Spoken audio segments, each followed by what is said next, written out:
kemajuan Hmm. ini ternyata dipicu oleh beban utang yang sangat besar.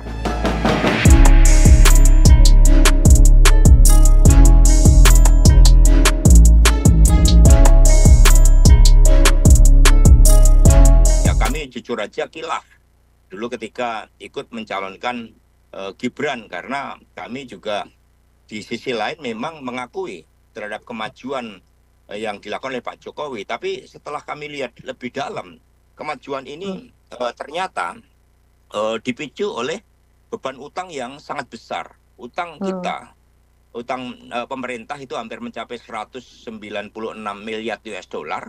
Ternyata utang swasta dan BUMN itu hampir mencapai 220 miliar US dollar. Ketika ini digabung, maka ke depan kita bisa mengalami suatu persoalan yang sangat serius.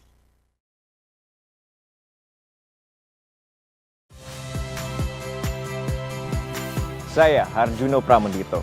Saksikan program-program Kompas TV melalui siaran digital, pay TV, dan media streaming lainnya. Kompas TV, independen, terpercaya.